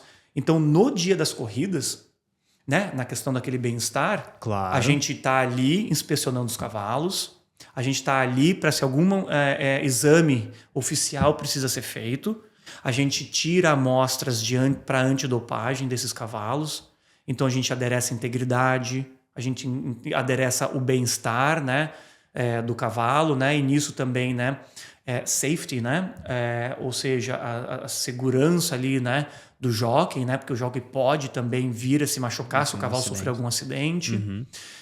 Então a gente faz todo esse serviço ali no dia de corrida, que é um serviço que eu te convido para você vir visitar um dia que eu estiver trabalhando, por exemplo, né, e ver a gente examinando os cavalos, a gente amostrando os cavalos, a gente de olho ali neles na raia, sabe? Fazendo todo esse tipo de serviço. O que você acha? Com certeza, Thiago. E até a gente estava conversando antes, até um material importante para trazer para quem tá assistindo, porque a gente não tem muita noção como que é, né? Eu ia até falar que a gente vê, né, o pessoal que está aqui, o brasileiro que está aqui, é o dia do Melbourne Cup, que é numa terça-feira, se eu não estou enganado, Thiago. A gente vê aquele monte de gente super bem vestida indo, né, para Flemington. Isso. E voltando como The Walking Dead, né, porque eles bebem tanto e tal. Mas é muito maior que isso, né? É muito mais que isso. É muito mais que isso. Um impacto na economia gigante. Empregos. E é bastante entertaining, mas, ou seja, interte bastante. Agora, claro, você tem que, né, também mergulhar um pouco nesse esporte para aprender um pouco o mínimo dele, para você se desfrutar um pouco mais. É que nem, por exemplo, a bike, né? Para alguém que assiste a Volta da França, né? De repente não é uma coisa tão interessante. É chato, né? Ver aqueles caras tudo junto pedalando ali por 6 horas. Você não vai encontrar sentido naquilo. Sim. Mas se eu assistir com você, que é um cara que manja, eu vou curtir, diferente, né? E aí eu vou, quem sabe, parar para ver, né? E quem sabe eu vou querer participar. Quem sabe um dia eu vou querer ter uma bike e participar, né? Assim como alguém vai querer, de repente, ter um cavalo, né? Que foi um cavalo de corrida e depois andar, por exemplo, né? E descobrir nisso uma paixão equestre, por exemplo, né? Que é muito comum, né, Thiago? Muito comum. Eu estava conversando com um brasileiro recentemente que falou que mudou a vida do irmão dele, um cavalo crioulo que agora que ele monta para sair para competir nos finais de semana, né? Você pode fazer isso com um cavalo puro sangue de corrida. Entendeu? Desde que ele esteja aposentado, né? Você pode. Claro, né? Você entendeu? Você pode fazer o que você quiser depois com ele dentro, né, dos limites, né, legais e do que é sensato se fazer, né? Então é um esporte que, se você aprende sobre ele, né, ele é bastante, ele interte bastante, né? Então tem essa questão dele que é muito interessante, né? Sim, e o cavalo também, Thiago, só pra gente começar a se encaminhar pro nosso final, ele é usado em muito tratamento, né, Thiago? Eu não vou falar besteira aqui agora, mas com pessoas que têm algum tipo de deficiência, algum problema no cérebro, alguma coisa assim, o cavalo ele é muito utilizado nesse sentido com também, certeza, né? A indústria do cavalo de corrida apoia o Riding for the Disabled, ou seja, traduzindo aqui literalmente, seria aquelas pessoas que montam em prol daquelas que têm alguma deficiência física, né? Lembrando que os cavalos podem ser usados na equitação de pessoas com problemas de deficiência também, física quanto mental, né? Uhum. É uma terapia, né? Isso, terapia. Ecoterapia, né? Esses cavalos, às vezes, podem até ser puro sangue de corrida. Claro, vai ser um cavalo com uma idade mais avançada e um cavalo que já passou por algum protocolo, né? Para saber se ele consegue ter aptidão para aquilo, né? Mas ele pode chegar... Existem também... eu não vou saber o nome em português, mas... Translational Medicine, ou seja, é aquela medicina que vem do cavalo, né? Ou seja, nós veterinários trazemos do cavalo para os humanos também. Existe também isso, né? Então, certas técnicas, certas tecnologias que foram utilizadas no cavalo e depois a gente viu que funcionou e podem ser trazidas para o humano, né? Então, também existe esse outro aspecto, né, que é importante a gente entender, né? Então, né, para quem aí tem um conceito de cavalo selvagem, tudo, né? Uma coisa não funciona bem assim. Não é né? assim. Existe uma codependência, né, que é bastante importante da gente, né, lembrar, né? O que mais de cavalo, né? Então tem toda essa parte, né, esse contexto social, né, que quando a gente começa a entender, a gente entende que o cavalo está integralmente, né, dentro do que a gente faz, né? A gente não se dá muito conta, né? Então, dali a pouco você tem um amigo que tem um cavalo, né? Dali a pouco você tem um amigo ou alguma coisa que está sendo gerada ali pelo cavalo, gerar aquilo financeiramente, sabe? Então, é importante a gente refletir, né, da importância desse contexto mais amplo, né, do cavalo de corrida. Muito legal. Thiago, tem alguma consideração final que tu gostaria de fazer, cara? Alguma coisa que a gente passou desapercebido nesse nosso papo bacana? Não, só lembrando, né, do porquê que eu tô aqui, né? Eu acho que né, se você me perguntar por que eu tô aqui, é para poder ajudar as pessoas, né? Então, se eu puder ter ajudado alguém, né, nem que seja um pouquinho aí, né, é por isso que eu tô aqui, né?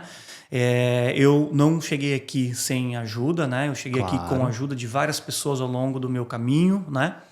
Eu acho importante as pessoas fazerem por merecer. Eu acho que esse conceito é importante, né? Mas a gente também está aqui por ajuda, né? Eu segui o exemplo de outras pessoas e tudo mais, né? Então, espero que eu tenha ajudado as pessoas, né? Fiquem tranquilos se alguém aí me achar, não estou em mídia social, né? Eu só estou no LinkedIn, mas se quiserem falar comigo, fiquem à vontade, né? Não tenho problema nenhum de conversar com as pessoas, né? Por mensagem. Lembrando que eu não consigo resolver todos os problemas, né? Também tenho os meus, né? Uhum. Mas esse é o recado. Fiquem tranquilos para entrar em contato comigo, quem quiser, e espero que eu tenha ajudado aí. Com certeza ajudou. Eu vou fazer a nossa última pergunta, que é a pergunta tradicional que eu sempre faço, Thiago, que você já é uma pessoa que migrou, né, para a Austrália. Thiago, migrar é para todo mundo? Não. Eu acredito que não. Eu acredito que não, porque não é bem assim. É bem diferente de querer, né? Então, quem quer ser milionário, né?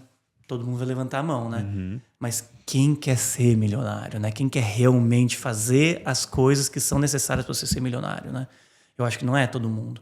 Então, acho que num papo rápido, a maioria das pessoas falaria que gostaria de, né, migrar, né? Mas quem quer realmente migrar, né? Meu ponto de vista é que nem todo mundo quer realmente fazer as coisas, Sim, né? claro. Você pode, você que quer, né? Pode, né? Mas eu não acredito que é para todo mundo, porque você tem que se mexer. E tem que se mexer mesmo, entende? Para conseguir as coisas, e nem todo mundo faz por merecer. Claro. Né? Show Essa é a de minha bola. opinião. Muito obrigado. Então, continuamos com 100% da mesma opinião. Galera, muito obrigado por ter acompanhado até agora. Eu vou colocar os links do LinkedIn do Thiago. E ele não usa muito Instagram, né, Thiago? Não uso. Mas a gente pode acompanhar no LinkedIn. A gente vai botar algumas imagens também da trajetória do Thiago que eu acredito que vão ficar bacana para ilustrar, né, toda essa experiência dele. E vamos lá, se daqui a pouco a gente consegue, vamos fazer um material de um dia de corrida também. Tá bom? Então siga o Mate with Mates nas redes sociais. Muito obrigado, Thiago. Obrigado, Felipe. Obrigado a todo mundo aí. Valeu. Valeu.